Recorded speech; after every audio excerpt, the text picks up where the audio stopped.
Capítulo 10. Entrada y salida de aguas. De repente comenzó a llover. Se tornaron grises los cielos azules. Se escondió tras los grises del despiadado sol del llano. Se arremolinó en las bocallaves un viento en espirales de polvo y hojas secas. Y comenzó a llover sobre Ortiz, sobre Parapara, sobre el sombrero, sobre las sabanas peladas, sobre la soledad y el llanto. No siempre llovía igual, pero siempre llovía. A veces descendía una llovizna menudita, un polvillo ingrávido, polen de las estrellas, corpúsculos de nubes que mojaban lentamente los techos, empapaba las calles y ponía brillos de pedrería en el verde lustroso de los cotoperíes. Otras veces caían goterones que golpeaban la tierra como salivazos, chasqueaban como látigos sobre las planchas de zinc, se esparcían sobre el polvo como monedas de agua, y una y otra lluvia se transformaban al cabo en un mismo aguacero, obstinado, turbio muro de plata, estero de pie, farallón de cristal, que convertía la mañana en tarde, la tarde en noche, la noche en un oscuro corazón del río. Carmen Rosa, prisionera inmóvil en su corredor de ladrillos, veía bajar todo el agua de los cielos. Las plantas del patio, que recibieron alegremente las primeras lluvias, sufrían ahora la furia asoladora del llover sin acabar. Se doblegaron mustias las cayenas, se desnudó de blanco el jazminero, se hundieron en las entrañas del fango los capachos, se fugaron en busca de azul los arrendajos y turpiales. Entre charcos del jardín nacieron deformes sapos terrosos. Lenguas de ocres invadían los corredores, se deslizaban bajo los muebles y avanzaban hasta el zaguán para hundirse con leguas de ocre idénticas que ascendían desde la calle inundada. Llovía implacablemente sobre el Paya, agua del cielo integrándose al agua del río, anchando sus márgenes, engrosando su caudal. Ya el Paya no era una corriente escuálida y tranquila, sino un torrentoso rugido de linfa y pantano, que arrastraba esquifes verdes, árboles trochados, el cadáver de un becerro en su desatada cabellera de almagre. Llovía con saña sobre las casas del medio, derruidas, sobre los techos carcomidos, sobre los muros sin asideros, sobre los dinteles sin puerta, sobre las tumbas desvalidas del viejo cementerio. Súbitamente, desleída por las lluvias, troncada un murallón de fango. Se tambaleaba una red para derrumbarse. Luego, al embate del viento, sobre un oscuro solar anegado se desplomó el segundo piso de una casa antigua abandonada en la calle Real. Quedó en pie la escalera, inválido camino de madera que ya no conducía en ninguna parte.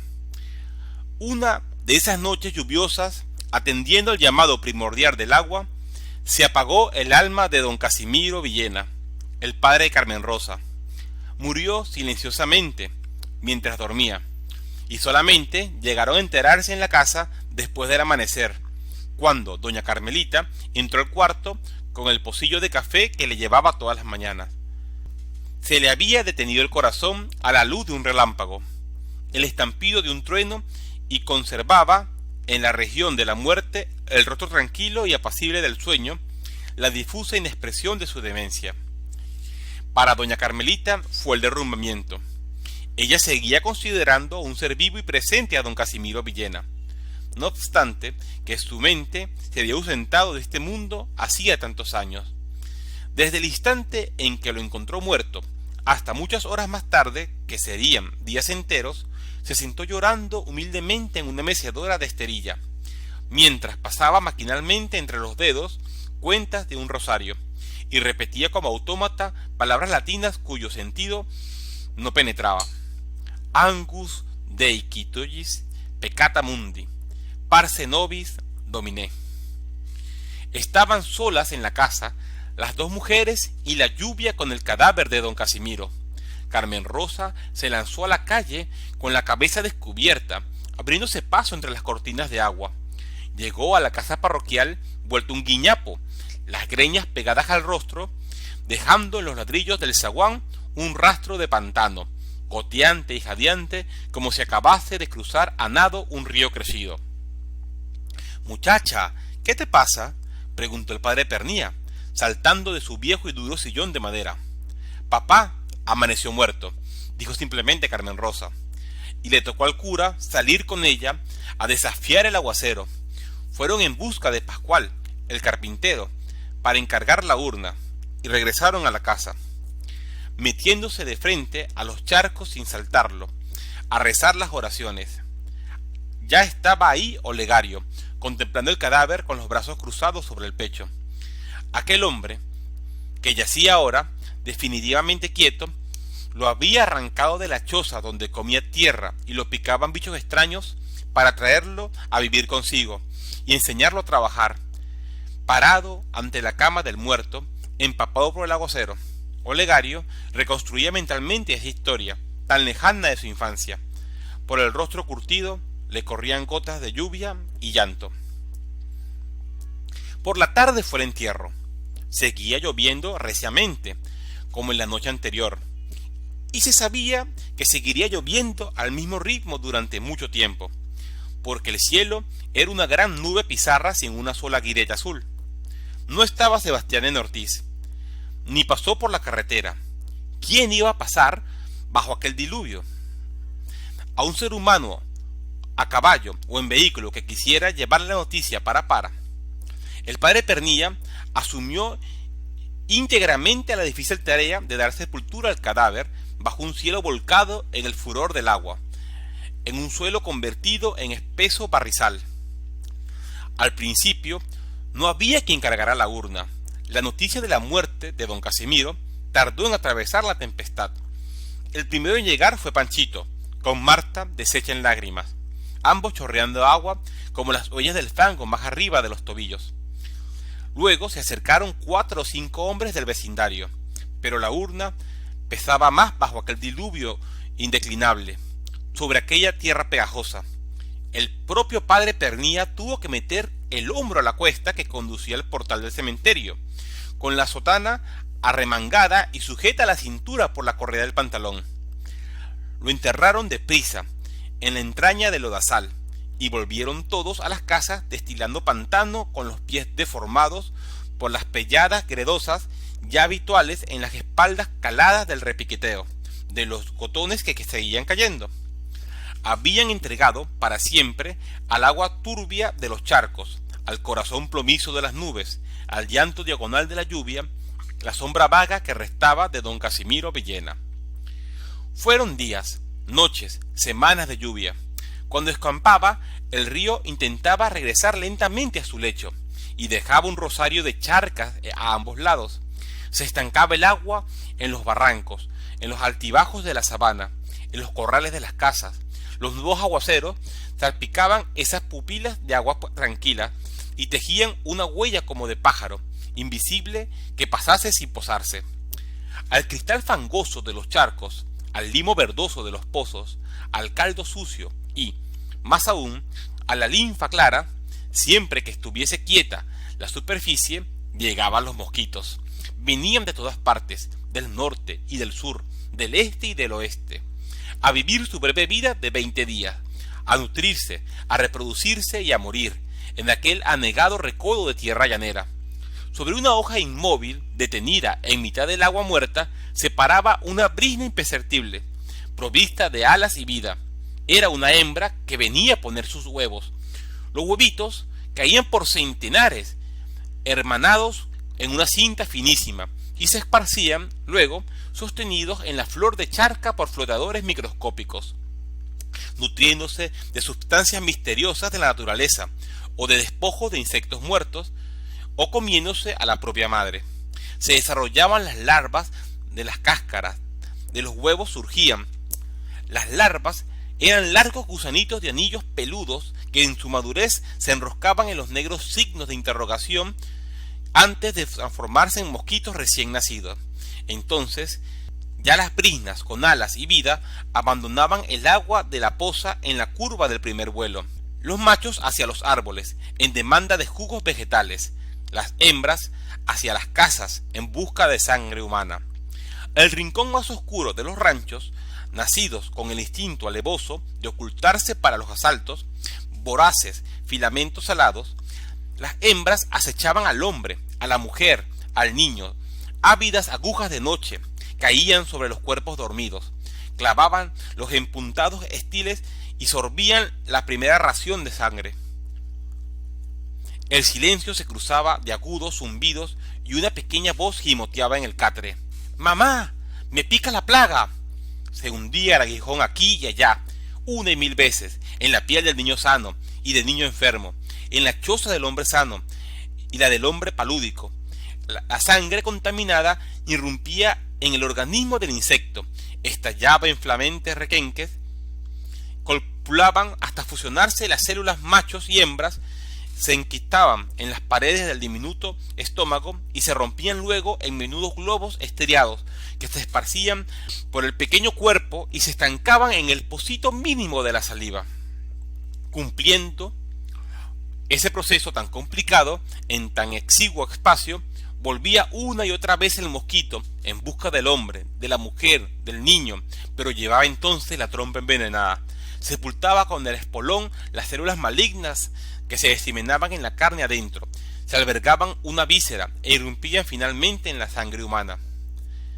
En el de la sangre, cada núcleo se estrellaba en 100 núcleos, en 100 protoplasmas, cada protoplasma, y todos en un tiempo se nutrían de rojas sustancias vitales, segregaban pigmentos que eran gérmenes de fiebre y hacían arder el cuerpo entero en la llama estremecida del paludismo. Celestino, que bien pudiera ser Diego o José del Carmen, se sintió invadido en pleno trabajo por pastosas oleadas de pereza, de lasitud, de abandono, sacudido por breves latigazos de frío. «Tengo el cuerpo cortado», dijo, y caminó hacia la sombra. Pero Celestino, que bien pudiera ser Diego o José del Carmen, sabía que ya venía a su encuentro el ramalazo de un acceso palúdico, y se dispuso a recibirlo. Acurrucado sobre los hilos del chinchorro, sintió llegar a su piel, a la pulpa de su carne, a la raíz de sus cabellos, a la masa blanca de sus huesos, un frío que iba creciendo como un río, haciéndose más hondo como una puñalada. Se estremeció el chinchorro bajo el temblor de sus miembros y en el chocar de sus dientes. Arrebujado en la cobija, en la sábana, en el mantel, en todo lo que topó a mano para cubrirse. Celestino era un espectro pálido, sacudido por trémolos furiosos de hielo y angustia. El frío se extinguió al rato. En su lugar surgieron aletazos de calor, cada vez más intensos, cada vez más frecuentes, cada vez más febriles. Celestino se despojó de la cobija, de la sábana, de los trapos que lo cubrían y comenzó a arder como una lámpara. Encendido el rostro como la flor de la cayena, de arcilla labios resecos, de espejo brillante las pupilas dilatadas. Breves globitos de sudor que se hicieron poco a poco más amplios hasta unirse en unos a los otros en un solo sudor total. Cubrieron la frente, las manos, el cuerpo entero de Celestino. Era un sudor a raudales que traspasaba las ropas, diseñaba manchones en el tejido del chinchorro y goteaba en el suelo como el rocío. Después descendió la fiebre y Celestino experimentó una extraña, inesperada sensación de ternura, un injustificado bienestar de sentirse liviano y con vida, no obstante que le dolían los músculos de la espalda y las coyunturas de los brazos, los huesos de la cabeza. También lentamente desaparecieron los dolores, y Celestino, que bien pudiera ser Diego o José del Carmen, se alzó del chinchorro y caminó en silencio con la frente baja y los ojos cansados. Volvió al trabajo que había abandonado 4 horas tarde. La salida de aguas arrojó sobre Ortiz y sobre Parapara y sobre todos los caseríos contiguos una implacable marea de fiebre y muerte que amenazó con borrar para siempre el rastro de aquellos pueblos. «Qué perniciosa tan terrible», decía el señor Cartaya. «Si no fuera porque aquí no queda gente, sería la más mortífera que hubiera visto en Ortiz en toda su historia. Pero es que ya no encuentra a quien matar». Encontraba a quien matar. Hombres ya enflaquecidos por el paludismo crónico, ya sepultados por un fatalismo indefenso, recibían el cuero apergaminado, el alfilerazo mortal del mosquito que escupía la perniciosa. Esta no era la fiebre que bajaba a las pocas horas, sino un continuo arder día y noche, entre contorsiones y delirios. Es la económica, sollozaba una mujer aterrada al borde del chinchorro. En efecto, la económica, la que mataba en menos de 4 días, sin dar tiempo a gastar en quinina ni en curanderos, ni en médicos, que tampoco había ya por esos lados. Nada podían hacer Cartaya, ni el padre Pernía, ni Carmen Rosa, ni la señorita Berenice, ni Sebastián, cuando estaban presentes en Ortiz, frente al coro de alucinaciones y estertores, frente a los cuerpos que se consumían como leños en la penumbra de los ranchos. Entre para que lo vean, se va a urbanizar, Dios mío. Al entrar hallaba a un hombre, o a una mujer, o a un niño, un rostro iluminado por el rosetón infernal de la fiebre, un pecho respirando a duras penas, unos ojos semicerrados, como si eludieran el resplandor ausente del sol. Es la económica, asentía amargamente el señor Cartaya. Y morían en la zona confusa que sucedía al delirio, entre los descoplados estremecimientos y un imponente y desesperado afán de atrapar un trago de aire que ya no llegaba a los pulmones. Se fueron muchos de los pocos que quedaban vivos, inclusive Epifanio, el de la bodega. Epifanio se vanagloriaba a menudo. A mí nunca me ha pegado el paludismo ni me pega ya. Mi sangre le hace daño a los mosquitos. La plaga pasa lejos sin saludarme. Y así parecía realmente. Desaparecieron varias generaciones de orticeños y llegaron, y se marcharon bandadas de insectos. Entraron y salieron 70 veces las lluvias, y Epifanio seguía en pie con sus 70 años, lozano, barrigón y refunfuñante, despachando papeletes de quinina y velas a medio de la bodega, o tocando el arpa el día de Santa Rosa. No conocía más enfermedad que un dolor de cabeza que lo tumbaba de cuando en cuando, y que él llamaba la jaqueca, para presumir de refinado. Un día cayó Epifanio. El cura Pernía acudió a su llamado y lo encontró tumbado en la trastienda de la bodega, inmóvil, sobre la tela tensa del catre, entre ristras de cebolla que colgaban en el techo y el arpa que callaba agazapada en un rincón. Me fuñí, compadre. Es la fiebre fría, bajulló sombríamente. Pernía puso la mano sobre la frente de mármol. Dentro del rostro pálido resaltaba el tinte violeta de los labios y atisbaban los ojos taladrantes, acorralados como pugnando por escapar de aquel incendio de navío de hielo. Es la fiebre fría, padre. Yo la conozco porque vi morirse con ella a la comadre Jacinta, a Encarnación Rodríguez, al sargento Romeo. Y ahora me toca a mí. Las palabras eran un soplo glacial, brisa de sierra, aire de ventisquero que batía sobre el dorso de la mano del cura. Epifanio soportaba el peso de las vigas del techo sobre las costillas y percibía que llegaba la hora de su muerte, con certeros pasos de nieve. Cuando aparecieron los otros, Epifanio había enmudecido. La hoguera fría que se consumía le había quemado el don de la palabra, le había entumecido el movimiento de las manos. Apenas los ojos taladrantes seguían mirando a los que entraban, al perfil familiar del arpa, al caminar, al caliente lustre del sol se tendía inútil, inaccesible sobre los ladrillos del aposento. Y al cabo, en una brusca extinción, como si se apagaran los llamidos de las velas, se apagó también la mirada, y un frío inexorable, esta vez el de la muerte, se extinguió sobre el cuerpo de Epifanio. Los hombres, sombras escuálidas, rostros cetrinos, pómulos aguzados, desfilaron frente al cadáver de Epifanio, arrastrando los pasos con desesperanza de condenados de muerte. Hoy Epifanio, mañana tú, luego yo, después el otro, todos somos apenas sangre caliente para la baba del mosquito, que lleva la fiebre perniciosa en el espolón. Nos estamos quedando solos, dijo melancólicamente el padre Pernía. Dios mío, haznos un milagro, dijo la señorita Berenice. Mándanos al menos un médico, gruñó el señor Cartaya.